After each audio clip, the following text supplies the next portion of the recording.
भाई royal Challengers Bangalore की trophy को खूनी ट्रॉफी करार देने वाला ये शख्स यूट्यूबर कम एंटी आरसीबीएन शुभंकर मिश्रा और विराट कोहली के कंट्रोवर्सी में कौन सही है और कौन गलत है। क्या शुभंकर मिश्रा का आरसीबी के खिलाड़ियों के ऊपर 11 जानों का इल्जाम लगाना सही है? इस टॉपिक पर भले ही वीडियो थोड़ा लेट आया है, लेकिन 100% ऑथेंटिसिटी के साथ बताऊंगा और सारे सच से आप सभी को रूबरू कराऊंगा। तो अभी तक चैनल को सब्सक्राइब नहीं किए, सब्सक्राइब कीजिए, वीडियो लाइक कीजिए। जैसा कि आप सभी को पता है, रॉयल चैलेंजर्स बेंगलोर के 18 सालों के बाद ट्रॉफी जीतने के बाद सेलिब्रेशन परेड में अचानक भगदड़ मच जाने से 11 लोगों की मौत हो जाती है और इसका सारा ठिकरा रिपोर्टर शुभंकर मिश्रा आरसीबी के टीम के ऊपर फोड़ देता है और इस पर काफी कंट्रोवर्सी चलता है, हेडलाइन बनता है, शुभंकर मिश्रा को ट्रोल किया जाता है। लेकिन सवाल उठता है, इसमें सही कौन है, गलत कौन है? क्या इसमें विराट कोहली समेत आरसीबी के खिलाड़ियों की गलती है या फिर आरसीबी के मैनेजमेंट की गलती है या फिर प्रशासन की गलती है? 5 ऐसे पॉइंट बताऊंगा जिससे आप इस सारे इंसिडेंट को समझ जाओगे और किसकी गलती है और किसकी गलती नहीं है ये आप खुद समझ जाओगे और अपना ओपिनियन देने के लिए सक्षम हो जाओगे। तो भाई पहला पॉइंट तो ये कि शुभंकर मिश्रा का अग्रेसिव वीडियो बनाना और ये कहना गलत नहीं है कि ट्रॉफी से बड़ी लोगों की जान नहीं हो सकती। फिर चाहे आप 18 साल बाद ट्रॉफी जीतो या 20 साल बाद जीतो या 30 साल बाद जीतो, और ना ही इंटरनेशनल में यदि आप वर्ल्ड कप में भी ट्रॉफी जीत जाते हो तो उस ट्रॉफी की भी कीमत लोगों के जान से बड़ी नहीं हो सकती। मान लो सेम यही इंसिडेंट खिलाड़ियों के परिवार के साथ होता तो क्या फिर भी वो लोग जो है सेलिब्रेशन करते रहते? क्या किसी खिलाड़ी के परिवार का भगदड़ में मौत हो जाता तो इन लोग जो है अंदर जश्न मना रहे होते? तो यहाँ पर मुझे लगता है शुभंकर मिश्रा बिल्कुल सही है। ये तो लोग ही मतलब भाई इतने टॉक्सिक फैन हैं अपने आरसीबी के कि उसको ट्रोल कर रहे हैं। अच्छा, यहाँ पर मैं किसी का फेवर नहीं ले रहा हूँ।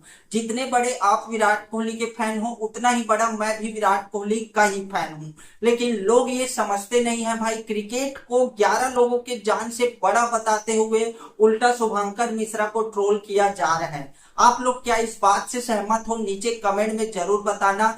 वही दूसरा पॉइंट यह है कि शुभंकर मिश्रा ने 11 जानों की जिम्मेदारी आरसीबी के खिलाड़ियों के ऊपर सौंप दिया है। यहाँ पर मैं साफ साफ डिसएग्री करता हूँ। शुभंकर मिश्रा को मैं यहाँ पर गलत ठहराता हूँ, क्योंकि भाई किसी भी सेलिब्रेशन में, फिर चाहे वो आप इंटरनेशनल लेवल का ट्रॉफी जीत जाओ या फिर किसी भी लीग का ट्रॉफी जीत जाओ, यदि परेड निकलता है तो उसका डिसीजन कोई भी खिलाड़ी नहीं ले सकता और ना ही वो लेने में सामर्थ्य है। इसका डिसीजन उसका मैनेजमेंट ले सकता है या फिर उस लीग का चेयरमैन डिसीजन ले सकता था। जैसे इस बार आईपीएल के चेयरमैन का जिम्मेदारी बनता था। इसमें प्रॉपर प्रोटोकॉल होता है। यदि आरसीबी ने ट्रॉफी जीता तो उसके मैनेजमेंट जो है पहले मीटिंग करेंगे, क्या सेलिब्रेशन करना है नहीं करना है। यदि एग्री करते हैं तो जाकर आईपीएल चेयरमैन को बताएंगे भैया हमें सेलिब्रेशन परेड निकालना है। चेयरमैन जो है उस स्टेट के गवर्नमेंट से फिर परमिशन लेगा। तो यहाँ पर जो है खिलाड़ियों का कोई रोल नहीं रहता। सबसे पहले रोल आता है टीम मैनेजमेंट का। मैनेजमेंट परमिशन लेता है चेयरमैन से, चेयरमैन परमिशन लेता है स्टेट गवर्नमेंट से, फिर गवर्नमेंट जो है प्रॉपर एक इंस्ट्रक्शन देती है। जहां पर सेलिब्रेशन करना है वहां पर प्रॉपर स्पेस देखा जाता है, पुलिस प्रशासन को भेजा जाता है तैयारी वगैरह करने के लिए। लेकिन यहाँ पर प्रशासन से मिस्टेक हो गया। उस जगह पर मात्र 60 से 70 हजार लोगों के लिए स्पेस था, लेकिन वहां पर आ गए लगभग 2.5-3 लाख लोग। तो स्वाभाविक है भाई पुलिस के लिए भी इतने सारे लोगों को एक साथ कंट्रोल करना नामुमकिन है। अच्छा, एक ऐसा भी न्यूज आ रहा था कि आरसीबी के मैनेजमेंट ने जब गवर्नमेंट से परमिशन लिया सेलिब्रेशन परेड के लिए तो गवर्नमेंट ने जो है मना कर दिया, आप जो है संडे को सेलिब्रेशन करना, अभी इतना जल्दी जो है तैयारी नहीं हो पाएगा। बट फिर भी जीत में आरसीबी के मैनेजमेंट ने नहीं भैया हमारे विदेशी प्लेयर दोबारा अपने कंट्री लौट जाएंगे जल्द से जल्द, आज हमें जो है सेलिब्रेशन करना है। तो ये क्या सही न्यूज है क्या गलत न्यूज है इसके बारे में मुझे नहीं पता, बट ऐसा है तो आरसीबी का मैनेजमेंट की ये जो है जिम्मेदारी है भाई, क्योंकि आप फोर्सफुली सेलिब्रेशन बिना तैयारी के, मतलब आप गवर्नमेंट को जो है मजबूरी में रख कर ऐसा सेलिब्रेट करते हो, तो इस इंसिडेंट का जिम्मेदारी आपको लेना चाहिए। एक बार फिर कहता हूं, इसमें जो है खिलाड़ियों की जिम्मेदारी नहीं है, उनके मैनेजमेंट और आईपीएल चेयरमैन की जिम्मेदारी है। वही तीसरे पॉइंट की बात करें तो क्या ये बात सच है, क्या ये शुभंकर मिश्रा ने सही कहा कि उधर जान जा रही थी और इधर स्टेडियम के अंदर सेलिब्रेशन चल रहा था, तालियों की घड़घड़ाहट हो रही थी? तो नहीं भाई, ये बिल्कुल गलत है। यहाँ पर भी मैं शुभंकर मिश्रा से डिसएग्री करता हूँ। 4:33 में शाम को पहला न्यूज आया था कि भगदड़ में कुछ लोगों की मौत हो गई है, लेकिन 6:30 तक शाम को ही उधर जो है सेलिब्रेशन चल रहा था, यानी 2 घंटा हो गए थे इंसिडेंट को हुए, फिर भी स्टेडियम के अंदर क्यों सेलिब्रेशन चल रहा था? तो बेसिकली जब इंसिडेंट हुआ उसके तुरंत बाद ही स्टेडियम के अंदर न्यूज नहीं आया था।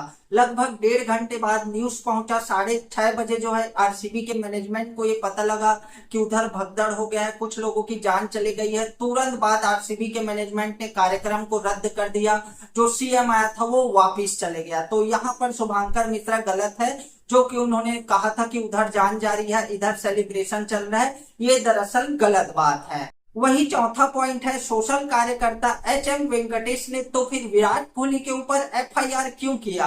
क्या इस घटना के जिम्मेदार एकमात्र विराट कोहली हैं? नहीं भाई, इसके पीछे का कारण फेम है।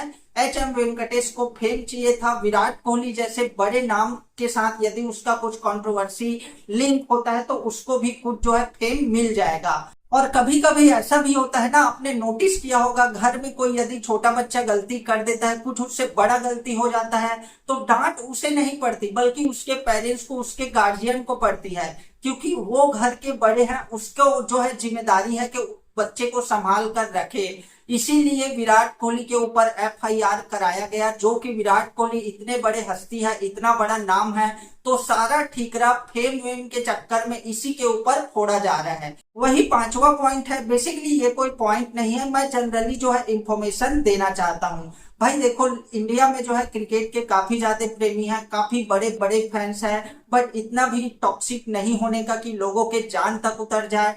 ठीक है, आरसीबी ने 18 साल के बाद ट्रॉफी जीता है, बट इतने सारे लोगों को वहां जाकर देखने की जरूरत नहीं थी। और आरसीबी के मैनेजमेंट ने ये अनाउंस भी किया था कि भैया आने की जरूरत नहीं है, टीवी पर आप जो है लाइव देख सकते हो घर में बैठकर ही। बट फिर भी लोग वहां तक गए और क्या हुआ, 11 लोगों का जान की कीमत चुकानी पड़ी। तो इतना ज्यादा आपको जो है सीरियसली नहीं लेना चाहिए। ठीक है, क्रिकेट भारत के लोगों को एकजुट रखता है और आईपीएल को इंडिया में त्योहार की तरह भी मनाया जाता है, लेकिन जो कुछ भी हुआ वो काफी गलत हुआ और लोगों को अब जो है समझ जाना चाहिए कि भीड़ भाड़ इलाके से थोड़ा बच कर रहे।